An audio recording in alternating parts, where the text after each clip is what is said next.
Hello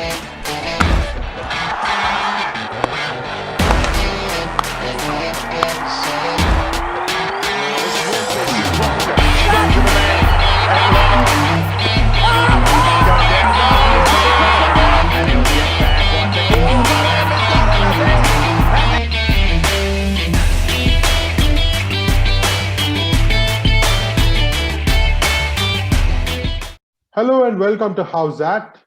We are in the second half of the IPL at this point of time. Kings XI Punjab managed to secure a last ball victory over one of its favorite rivals, I must say, this season, Royal Challengers Bangalore, scoring its second successive win. Even though it started as the underdog, Kings XI Punjab hung in there and secured that victory of the last ball.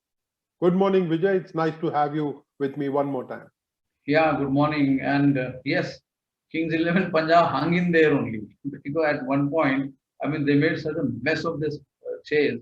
They should have won it comfortably. And just imagine, they're winning by 8 wickets off the last ball. I think they would have been pleased to secure a second win.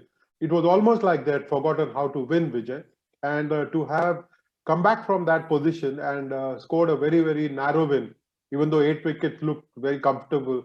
It was of the last ball, and that final over would have given them a lot of stress.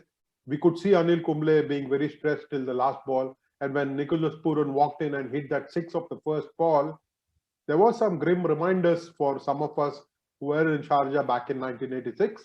But Anil Kumble and company would have been very relieved last night. Yeah, definitely. I mean, it was they can go back home with very fond memories of this win of the last ball. But who was responsible? I mean, Kings 11 Punjab themselves, they put themselves in this position. What should have been a cakewalk ended up with such a pulsating finish. I mean, at one point I thought the match was gone because the way things were happening. But finally, yes, Kings 11 deserved to win, and they wrapped up a good game. Vijay, we shall get to the Kings 11 batting. The Chris Gale was back and he got a half century. Skipper KL Rahul continued his good vein of form. Mayank Agarwal gave them the blistering start. Obviously, everything worked well for them. The bowlers did a terrific job, but there were a couple of decisions that we should discuss first before we get into what Kings 11 did right. And I'm speaking here of two decisions that Virat Kohli made as captain. First was when he did not let AB de Villiers bat higher than Washington Sundar and Shivam Dube. It was mysterious. AB de Villiers had just scored a blistering 50 in the last game for Royal Challengers Bangalore in Sharjah, and to see two left-handers walk in ahead of him was quite mystifying. And then in the second innings, when they were defending only 172, we got to see Washington Sundar bowl well after power play. This was another mystifying decision. It was almost like Royal Challengers Bangalore was experimenting yesterday because they're in a very comfortable position in the table. They could dare to experiment, but I think these experiments made them pay a big price last night. The experiment almost clicked. I mean, if you look at it, we would have been looking at it very differently, and there is nothing wrong because at this point you can try out a few combinations, permutations if you think, because to me, De Villiers he can bat at any position. He can, he's probably being they're looking at De Villiers for the second half of the tournament and to bat in the second half of the innings because he's not he can't be imposed. You can't impose any restriction on De Villiers. And as far as Washington Sundar is concerned, once again, I think it was an experiment. They would like him to maybe in coming matches, we might see him bowling 2 overs in the power play and then hold him back and then bring him back when the ball is a little old and there's more wear and tear in the pitch. The second half pitches are going to be very slow and Washington Sundar he will increasingly have a bigger role to play. So I think we should accept, let us hope that these were experiments and not the order of the day. A lot of people have commented about these two decisions, Vijay. I believe some of the commentators during the broadcast also raised this issue. And of course, social media is full of this. But I would like to believe that Virat Kohli was giving the two young batsmen, Washington Sundar and Shivam Dube, a run. They have not had a good knock so far, and I believe that Virat Kohli was giving them the opportunity of getting into a tight match situation and experiencing it this season. Remember that they have all not been playing much cricket over the last 6 months, and I think it was important that everybody in the side, uh, who is believed to be a batsman, who is believed to be able to score a few fast runs, is given that opportunity of playing in tight situations. And I think Washington Sundar and Shivam Dube will both only benefit from the experience last night. I will back Virat for whatever he did last night because he was the man in charge. He is the man who will face the flag. He is the man who will absorb if the praise is coming his way. So he was in control. There is nothing wrong. This was not a do or die game for or Royal Challengers Bangalore. It was not a do or die game. So if they have experimented, they know the consequences. They must have learned some lessons and give them two more games. You will see why these experiments were made. Well, I also like to think, Vijay, that a lot of people just want to raise questions because these questions, of course, we must ask questions, there is no doubt about it, but we must see it in a clear perspective. My own feeling is that we like to look at everything in cricket with tinted glasses now. We begin to question every decision of a captain and start attributing motives. Last night, to me, it was very evident that Virat Kohli wanted his young batsmen the exposure. He wanted his faster bowlers to experience bowling in power play because Washington Sundar was doing a terrific job of that. So he knows that he's got a trump card up his sleeve, and why would he want to expose his trump card in every single game? Much of what you said, Rajaraman, is I will accept, very well argued and very well presented. But tell me something. You have Simon Katic, you have AB de Villiers, and you have Virat. Three very thinking brains. They have spent so much time playing international cricket, right? And they have thought of something. They have planned something, looking at the strength of the team, and they would have loved to surprise the opposition. They almost did. I mean, if you look at it, they had a good total to defend. Credit to Kings 11 Punjab for pulling it off. But let us accept the fact that these three cricketing brains had something up their sleeve which maybe didn't work in this game. Let us wait for a couple of games before we bring out the knives. I got to read a couple of tweets from very eminent people, best not named here, about how Murugan Ashwin and Ravi Bishnoi can strut around because AB de Villiers was hiding from them. I don't think AB de Villiers needs to fear any bowler. I don't think RCB was protecting him. They wanted a left-right combination.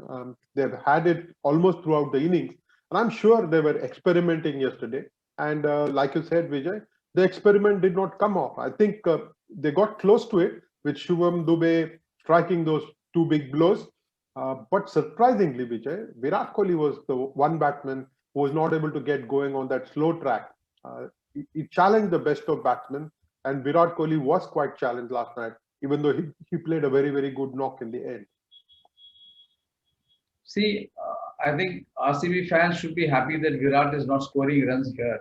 He must have kept his runs for the later stage. If he does well in the playoffs, RCB is going home with the title. And I'm very sorry to say that if somebody is beginning to doubt AB de Villiers' credentials against a particular bowler or two bowlers, I mean, look at him. He doesn't even practice. He just gets out of his bed, comes to the crease, takes guard and starts hammering the bowlers. So I think if they're not being fair, let us accept the fact that de Villiers is very, very essential to world cricket today, even though he is not playing for South Africa. And Rajaraman, I must tell you, there was a game, test match at Persia Kotla, where you were there. We saw him back. We saw him block. So it's not that you can find faults with his technique or approach to a particular bowler. And I will not make that mistake by doubting de Villiers' credentials against a particular bowler. Let us watch Chris Morris come in and defend Virat Kohli's decision of not letting AB de Villiers bat higher up in the order? I was probably with the spinners, left-right hand combination. It's quite difficult for a spinner or any bowler to settle when there's a left-right combination. We saw with KL and Gale at the end, it was quite difficult to keep consistent lines and lengths. But yeah, look, it was sometimes it pays off, sometimes it doesn't. But in saying that, boys hit some good blows, so you know, not the worst thing in the world. I think they did bowl very well. Their spinners tied us up and their seamers tied us up nasty. So look, after the game, you can always say we should have done this, we should have did that. But you know, I think we had enough runs and we possibly should have defended that. But like I said, a lot of positives. The sun will come up tomorrow and we focus on the next game. In fact, we must give credit to the Kings 11 Punjab bowlers for doing a terrific job under the circumstances. Bowling in Sharjah on a slow pitch, I think they hit the right length and they were able to contain the batsmen from scoring freely. Yeah, Rajaraman, if you remember, Ashwin, of course, he hasn't played much in the first half, but right through our show, we have been talking about Bishnoi. We have been talking about Kumble's influence on Bishnoi, and he's turning out to be a good bowler. He hasn't played a first-class season yet, so we will have to wait and watch how he performs in the longer version of the game. But here he has done justice to his talent, and it is not that he is unwanted or he looks out of place on this big platform. I think he understood the nature of the track well. Let's watch what he had to say at the end of the game last night at the press conference. Yeah, really happy that the ball was coming out well. I just I was watching the previous games which were being played on this wicket. I even watched the last game which RCB played and how their spinners bowl. I think they bowl really well. I took a cue out of their bowling spell, and I just wanted to hit the right lengths, hit the ball into the wicket. So I just wanted the ball to stick onto the wicket and try to turn it as much as possible quickly both ways with my googlies as well, to cause some kind of doubt in the batsman's mind. Happy that I was able to do that. Happy I was able to get wickets in the middle and contribute to the team. The wicket was holding up a bit, but having said that, it's all about executing the length as well. It's about execution. If you miss your length, you might get hit for a six, considering how small the ground is. You can bowl 5 good balls and one ball can get to a 6 and it can just mess up the over. It's about executing well, but yeah, it did have something for the spinners in it. Vijay tells you how keen a student Murugan Ashwin is. He's watched a game from previous night and he knows that you have to hit the deck. You just can't flight the ball and hope that it does something off the track. You have to hit the deck, and it tells you how good a student Murugan Ashwin is. And I think credit must be given also to Anil Kumble for being able to decipher what that track can offer a spin bowler, especially one who can hit the ball hard. Yeah, you have said it. I mean, when you say he hit the deck, that is what Anil Kumble used to do, and he would bowl from various angles, and that is what I think Ashwin also was trying, exploring angles, which gives a more, I think, power and strength to the spinners if they experiment with their line, they experiment with the crease, and of course try different angles, like for which Anil Kumble was very, very famous. Let's talk now about the Kings 11 batsmen, Vijay. I thought they showed very good intent in chasing 172. Mayank Agarwal and KL Rahul, as always, doing a terrific job for the side. It was a brave decision to continue with their partnership, Vijay. With Chris Gayle in the side finally, it would have been very tempting to make one of them go down at number 3, perhaps Rahul himself. But it was a very brave decision to continue with the opening partnership of Rahul and Mayank Agarwal and have Chris Gayle batting at number 3. Yeah, because see, they have been playing right through. So when you're faced with a target of 170 plus, it makes sense to have your regular openers, because Chris Gayle was out of practice. He hasn't played since January. And imagine if they had lost an early wicket. If Gayle had gone and lost an early wicket, you begin with the chase under such pressure. I can understand the wisdom behind these two going out, because they've been in form, and it was known that you had to have a good start, and that is what they did. Once they gave that good start, Gayle just walked in and demolished the bowling. It was good to watch him bat himself in last night, Chris Gale, and then open up with a flourish. The kind of sixes that he can hit. Uh, I think there is a lesson for a lot of youngsters who believe that they should go and start hitting from the first ball. Gale played himself in. Of course, he had the luxury of a number of overs, but he played himself in before attempting those big shots. I think there is a very, very valuable lesson for younger batsmen who must have been watching this game with a lot of interest. Yes, but I would have wanted Gale to finish the game. I mean, he got out, he got run out. Obviously, he wasn't really at his fitness was maybe will come under scrutiny. But he should have finished the game, having taken it that far, because you never leave it to the new batsman, and it almost they almost lost it. I mean, it could have gone into the super over. It needed a talent of Puran to come out and finish the game. So that run out, Vijay, I would squarely blame KL Rahul. Here is somebody who has been striking the ball really well. Here is an Indian batsman who's taking on Yuzvendra Chahal. He's driven him to cover. He's driven him straight to the fielder and then set off for a single. You know very well that Chris Gale is never going to make that crease. Yeah, Chris Gale is not the fastest of runner between the wickets because he only believes in boundaries, right? So you can't blame Gale for that. And yeah, you're right. It should have struck Rahul, no doubt. But that was, I mean, he's a young man still trying to in his early days of captaincy.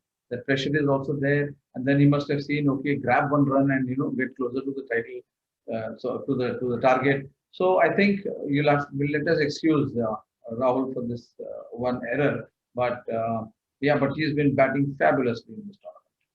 As has Mayank Agarwal. I think Oh yes, both of them strike the ball so beautifully, Vijay, that it doesn't look like they're playing 2020 cricket.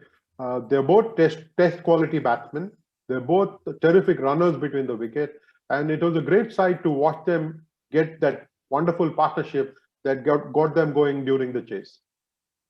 oh yes, and I think their batting is based on the kind of pitches they get to play in Karnataka. I mean, where the ball comes on nicely, they're encouraged to play their shots, and they have developed into stroke players with a wide range of shots. I mean, they're not you can't restrict them really, and they can be innovative also. Both of them are very innovative batsmen at the crease. It's great joy watching these two in action. Vijay, I think we let the last word on Kings 11 be said by Sagar Valve, Northstand Gang Mumbai member, who has this question for us. So Kings 11 Punjab, I think they've played some decent cricket in the first half of the season. Their batters have found good form. Mayank, Rahul have been in the top run scorers. Shami is bowling very well. And Ravi Bishnoi is a young kid under pressure, but he's also coping well. So, but overall, they have not still found the right mix. With Gale coming in, I think it has definitely helped them in this one game. But then, what do you think should be their strategy or tactics going forward if they look to make it to the playoffs? So, in terms of the playing 11 or Gale opening again and Rahul going down the order to finish the innings or something like that, Maxwell coming slightly up. So, what are the options they have if they have to make it to the playoffs? Very good question, Sagar. And Rajaraman, let me tell you that he's a doctor and he came to my rescue during the COVID times. He reached out to me and yeah, I mean, I needed a prescription badly, and he was the one who gave me. So he's right. I mean, if he thinks Kings 11 has a chance, but it is a very, very difficult journey. They will have to obviously depend on Chris Gale, who lends balance to the team now with his explosive batting.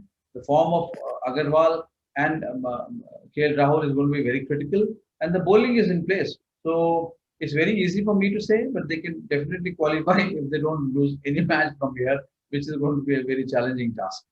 One thing I would want Kings 11 to do is ensure that Shami finishes off his 4 overs before the death. Last night he conceded 25 runs to Chris Morris, and these things can sometimes hurt a good side. But he bowled brilliantly, picking up 2 very big wickets and then bouncing Virat Kohli and getting him to glove a catch to the wicketkeeper. It was terrific to watch Mohammad Shami bowl really well. But that last over of his is always going to hurt a team like Kings XI Punjab if they don't bat really well. Yes, Rajaraman, Shami is very crucial because he is a wicket-taking bowler, and he you can't expect him to bowl a line to contain the batsman. And yes, it would be great if he goes through his quota in one go, and you don't keep him waiting, because if he bowls 2 overs, and again he has to warm up when he comes back for the last 2 overs, which is not his style. So if he's doing well at the top, let him finish his quota and put the team opposition under pressure from the beginning. Talking about bowlers, Vijay, it's going to be interesting to see whether Kolkata Knight Riders play Sunil Narine tonight. They left him out of the last game after he was reported for suspect action. Will be really interesting to watch whether they get him back, even though he might not be the same bowler that he was in the earlier game. But KKR against Mumbai Indians should be another interesting game, Vijay. It has to be an interesting game because they're playing against probably the most balanced team in the tournament. They have some of the best batsmen, beginning with Rohit Sharma, and then tackling Bumrah and Trent Bolt is not going to be easy. And for KKR, I think it will be crucial if Sunil Narine plays, bowls, but essentially he comes good with the bat, because that is where he has a big role. Vijay, before I let you go, I must tell you and the viewers that Ajay Jadeja is keen on coming and having a conversation with us. I'm looking forward to that very much, Vijay, because he's one of the finest students of the game I have known in the last so many years. Oh yes, and he was one of the few cricketers who would always stump me with some question. He would keep me guessing and test my cricket knowledge. So he's a wonderful cricketer to speak to. He's somebody who asks questions, Vijay. He would love to ask journalists questions, and I'm looking forward to that session with Ajay Jadeja. Yeah, sure. Same here. On that note, Vijay, I'm going to take leave of you. Thank you very much for your time and for sharing what you know of cricket so intensely. Yeah. Thank you very much. Have a very good day.